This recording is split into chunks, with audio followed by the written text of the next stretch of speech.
lost to make the playoffs. Steelers have not missed the playoffs since 2013. Juju Smith-Schuster, he takes this, and he gets in the end zone. He was looking good in moments in this game. The Steelers, they would tie the game at 10, later kick a couple of field goals, lead by 3. The fourth quarter, Bengals trailing 16-13. Jeff Driscoll on 4th and 5, trying to make something happen. It's incomplete. So the Steelers, they handled business. They did what they needed to do. And after the game, they would sit and they would watch the Ravens game, which was a sight to see. Very entertaining. That was cool. And here's the game They took care of their business, but it didn't matter what they did. They needed this to happen. Lamar Jackson, a win, clinches the AFC North for the Ravens. Lamar Jackson phenomenal. Running 2 touchdowns in on this one. This one was from 8 yards. Ravens take a nice 10-point lead. But don't give Baker a chance. Here it goes, 4th and 10 after a couple controversial calls. C.J. Mosley gets it, intercepts it. Guys, I was with this team last week. They all say to a man that this is the defensive leader, C.J. Mosley. Lamar tries to say, what's up? Smacks Mayfield, says, okay, we're going to have a lot of these over the next 10 years. And there's the Ravens defense leading the way. Ravens get in. Steelers do not. The Ravens will play Sunday at 1 p.m. Eastern against the Chargers in the playoffs. What intrigues you guys the most about these 2 wildcard matchups in the AFC? I got to say this, because 2 weeks ago they did play, the Ravens and the Chargers. That one was at night on West Coast time in West Coast weather. I can't imagine a worse draw for the Chargers than to go and play at 10 a.m. local on Sunday, 10 a.m. local on the East Coast, because they're a West Coast team. That's not when their body clocks are set.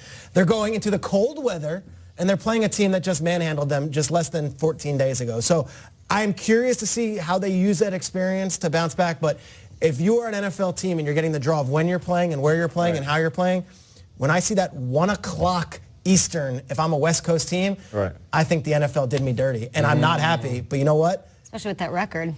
Go win the division, and you don't have to deal with that. You have a home game, and you can get it done.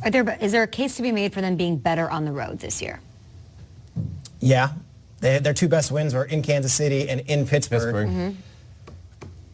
Traveling. I agree. I mean, I was rooting for Baker. I was rooting for Baker on that last drive. I was like, come on, Steelers, they've been there and done that. This is a way tougher draw because no one's able to stop the run and what Lamar Jackson is doing. Nobody. Well, that last clip of Baker Mayfield running off the field, I didn't see that. That was my first time seeing that. So I would love to do a deeper dive on that, because if indeed he didn't stop and say congratulations or just show Lamar Jackson some love, I feel like that's taking the weak way out. I think I did see a shot of them hugging it out. I think I did. All right, I didn't see that, so I wanted to bring that up before I moved on. Now, when it comes to this game, Chargers and Baltimore, I feel like the butt whooping the Chargers took helps them. You know, some people say, well, how does it? Because they got smacked up on their home field. It's true.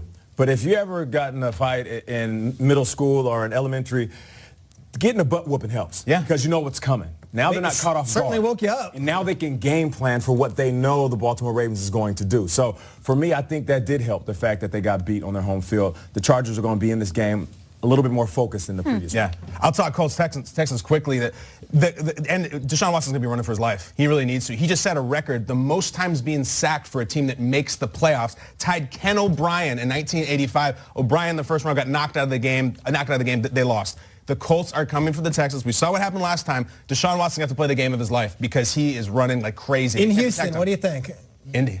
Indy's won 9 of 10, and they whooped them last time, but they got some horses on the Texans. They got some. We'll talk about it all week. There's a lot to look forward to. And that game's going to be absolutely wild. But the Colts look unstoppable. You say it's about what's happening right now. And every time I looked up in those highlights from the Texans, they won and deserve credit. But Deshaun Watson was on the run every time I looked up. Hell of a player. Watching Red Zone. Let's bring in the Rap Sheet at Rap Sheet on Twitter. Ian Rappaport, our NFL Network insider, here this morning. The 2018 regular season's in the books, and that means coaching carousel is in top gear. From coast to coast, we've got you covered. But let's start here on the East Coast with Todd Bowles and his